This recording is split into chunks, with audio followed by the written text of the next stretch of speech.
Hi! Welcome ulit sa aking FB page tsaka sa YouTube channel. Ayan, ngayon ay, magbibigay tayo ng information. Wow, magbibigay ng information. Etong information na binibigay ko is based lang dun sa, sa experience natin. Sa mga natutunan natin dito sa trabaho ko, sa aming kumpanya. And alam nyo, masaya ako kasi kahit paano nakakatulong ako sa iba na nag-i-inquire dyan. Ayun, may nagtanong kasi sa akin. Nag-message siya na totoo daw ba na kahit high school graduate ka or elementary graduate ka is makakapaghanap ka ng trabaho dito sa UAE. Sa sitwasyon po natin ngayon dito sa UAE. Of course, walang imposible po na makahanap ka ng trabaho as long as na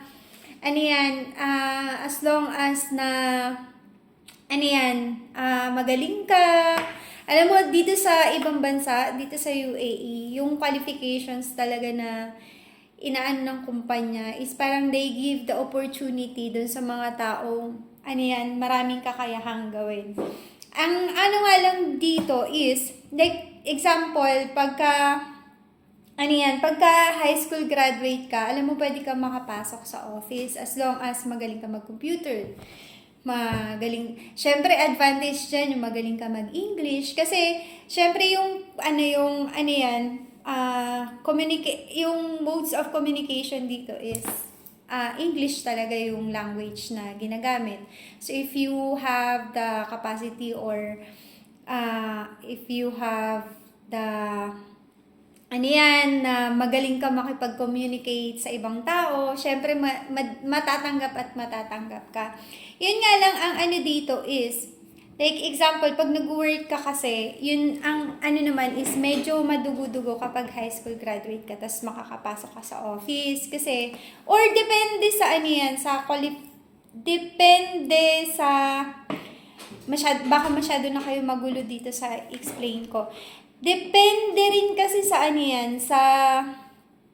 ng Ministry of Human Resources. Kasi based dun sa question niya is, paano kung high school graduate lang ako, tapos may nagbigay ng offer sa akin na pwede ako magtrabaho sa Dubai.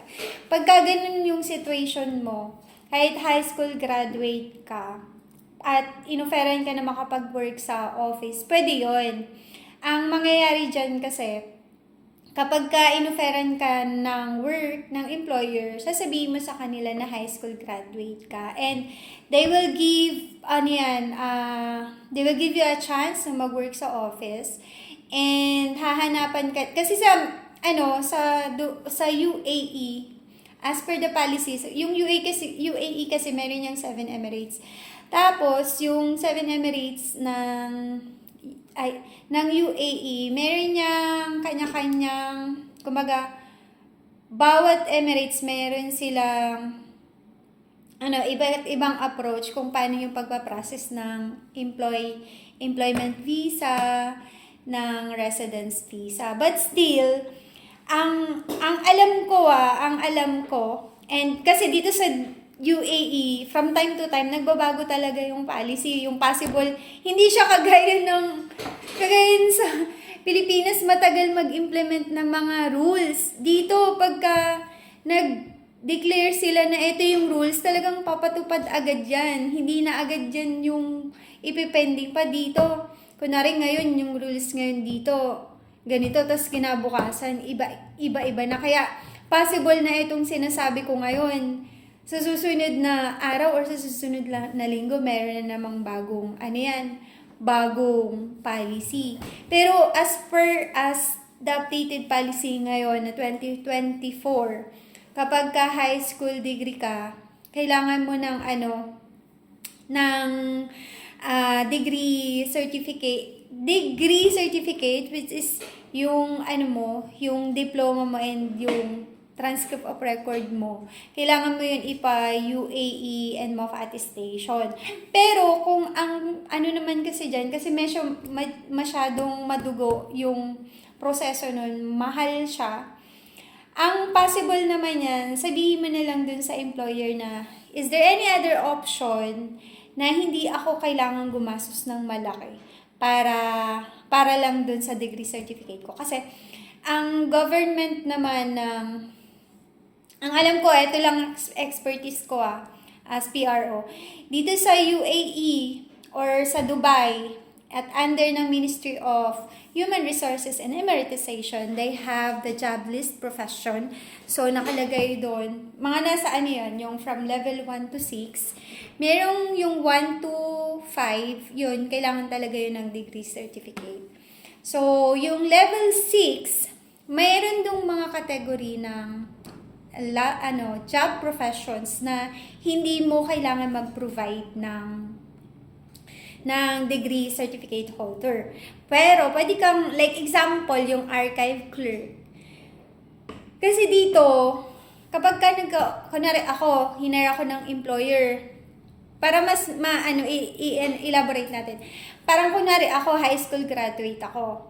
Tapos, nakitaan ako ng potential ng employer, tapos hinire niya ako. Ngayon, kasi sa akin, sa sitwasyon ko, parang ayoko nang gumastos ng malaki. Kasi, kumbaga kapos ka sa pera, hindi pa naman ganun kalaki yung kita mo sa Pilipinas at hindi mo kayang i-provide yung money yun para lang ma-process nila yung application mo. Yung, sa employer, pwede mong sabihin na, sir, high school graduate ako. Yes, I have a good potential. I have a potential na magtrabaho sa opisina. Magaling ka sa English, magaling ka sa trabaho, magaling ka mag-computer, or lahat na ng qualifications na nakita niyang kagalingan sa'yo. Pwede mong sabihin sa employer na sir, okay lang po ba na kahit yung position na hindi nire-require ng degree certificate ng may MOFA attestation and UA attestation. And yung employer, as per sa ng employer, pwede nilang gawin yon. Ang gagawin nila doon, hahanapan nila yun yung job profession na applicable sa'yo, which is like, example, this position, yung archive clerk, hindi na yun requirements. Pero as I've said earlier na from time to time, nagbabago yung policy dito. Possible na yung archive clerk, kinabukasan, kailangan na ng degree certificate. Degree certificate. So, ang gagawin doon is, pwede kang magtrabaho, pwede ka nilang mabisahan kahit wala yung degree certificate mo. Tapos, yung mangyayari nun, yung sa visa mo is iba compare doon sa tinatrabaho mo sa opisina. Yes, you are, sa profession mo nakalagay, archive clerk, or kahit anong position man yan, or ganon. Pero, yung work mo sa opisina, hindi naman yung nagbe-bearing na, kunwari, nagtatrabaho ka as an IT. Ganon. Tapos, high school graduate ka, pero binigyan ka ng opportunity ng employer na mag-work as an IT dahil magaling ka sa computer, magaling ka na programmer. So, alam mo yun, hindi nagbe-bearing yun sa position na meron ka sa opisina mo and compare sa visa stamp or sa visa sa temporary na visa na meron ka. Kaya, yun ang kagandahan dito. Yung kahit high school graduate and elementary is, they will give the opportunity dun sa mga taong may kakayahan. Hindi kagaya sa, alam mo yun, hindi sila particular talaga dun sa, yung parang super degrees, kailangan talaga, college degree ka. Pero, but still, yung ibang company talaga na, syempre, malalaking company or may mga employer na kailangan talaga nila ng mga professional with degree certificate and yung kailangan talaga college graduate ka. So, ayan, sana na bigyan ko ng hustisya yung or na-explain ko or natulungan kita dun sa question mo. And if you have any questions, yung mga na nanonood ng vlog ko, kapag meron kang question na possible na pwede kong sagutin, hopefully nabibigyan ko ng hustisya yung pagsagot. And sana nakakatulong ako sa'yo. So yun, bye-bye and God bless!